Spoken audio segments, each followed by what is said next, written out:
Hi ఎట్లూరు నేత వస్తున్నా మీరు ఎట్లూరు కామెంట్ చేయరి. రెడ్ శారీ అండ్ కలంకారీ శారీ ఉంటుంది కదా సిల్క్లో, డైలీ వేర్ శారీస్ వచ్చినాయి కదా, ఆ శారీ ఒకటి. రెడ్ ఏమో లోపల ఫ్రాక్ టైప్, పైన కలంకారీ ఏమో coat model type full coat stitch చేద్దామని ఇట్లా చేసుకున్నా. ఓల్డ్ ఫ్రాక్ ఈ ఫ్యాబ్రిక్ పైన వేసుకొని, అంటే రెడ్ శారీ పైన వేసుకొని బాడీ పార్ట్ ఇట్లా గీసుకొని కట్ చేసుకున్నాక కింద ప్రిల్స్ కోసం ఎంత హైట్ సరిపోతుందో చూసి దాన్ని బట్టి కట్ చేసుకొని, ఇట్లా శారీ కదా ఇట్లా లాగితే స్ట్రైట్గా వస్తుంది అనమాట. అట్లా ఎంతవరకు కావాలో చూసుకుంటూ కట్ చేద్దామని అట్లనే ఉంచిన, సగం వరకు చింపి అట్లనే పెట్టిన అనమాట.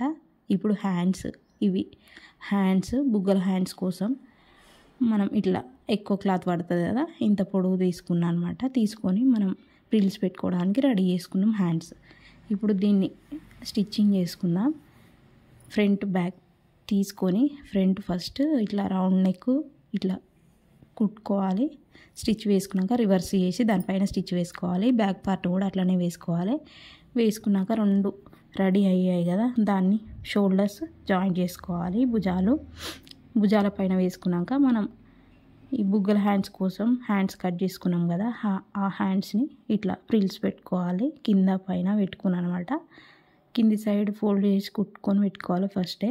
పెట్టుకొని ఫైనల్గా ఈ బుగ్గల హ్యాండ్స్ అయితే ఇట్లా వచ్చినాక ఒక సైడ్ ఇట్లా వేసుకొని తర్వాత కింద ప్రిల్స్ పెట్టి కుట్టుకోవాలి. కుట్టుకున్నాక సైడ్స్ వేసుకుంటే ఫ్రాక్ రెడీ అవుతుంది. లోపల ఫ్రాక్, బయట కోట్ మాత్రం ఇట్లా డబల్ లేయర్ వేసుకొని దాన్ని క్రాస్గా 4 ఫోల్డింగ్స్ వచ్చేలాగా ఇట్లా క్రాస్ వేసుకోవాలి.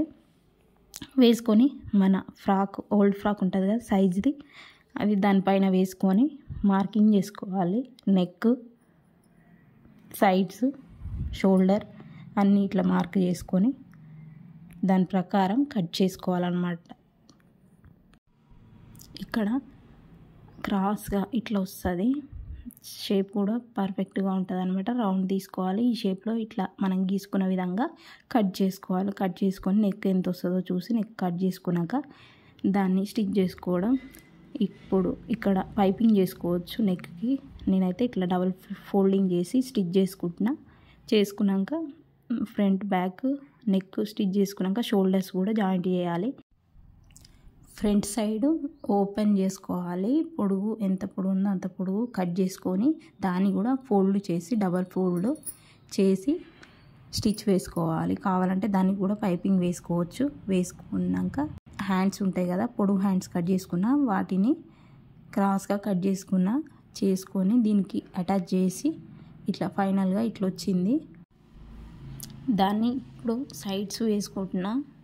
సైడ్స్ సైజుని బట్టి సైడ్స్ వేసుకొని హ్యాండ్స్ దగ్గర నుండి కింది వరకు ఇట్లా సైజుని బట్టి వేసుకోవాలి. వేసుకున్నాక దాన్ని మంచిగా రివర్స్ చేసుకొని స్ట్రైట్గా చూసుకొని కింద కూడా స్ట్రైట్గా ఉన్నట్టు చూసుకొని దాని కింద కూడా ఫోల్డింగ్ చేసుకోవాలి. టోటల్ కింద ఉంది కదా రౌండ్ షేప్, అట్లా దాన్ని చూసుకొని ఫోల్డింగ్ చేసుకోవాలి. చేసి దానికి హ్యాంగింగ్స్ చేసుకున్నాను అనమాట. హ్యాంగింగ్స్ థ్రెడ్స్ ఇట్లా కట్టుకోవడానికి ఇట్లా రెడీ చేసుకున్నా. ఫ్రంట్ సైడ్ మిడిల్లో ఇట్లా జాయింట్ చేసుకొని కట్టుకోవడానికి వీలుగా ఇట్లా జాయింట్ చేసి కుట్టినమాట. కుట్టేసినాక టోటల్గా రెడీ అయింది. కావాలంటే బటన్స్ కూడా పెట్టుకోవచ్చు మీరు. నేనైతే ఇట్లా హ్యాంగింగ్స్ థ్రెడ్స్ రెడీ చేసుకొని అదే క్లాత్తో ఇట్లా స్టిచ్ చేసుకున్నాను అనమాట. మీరు కావాలంటే బటన్స్ కూడా పెట్టుకోవచ్చు.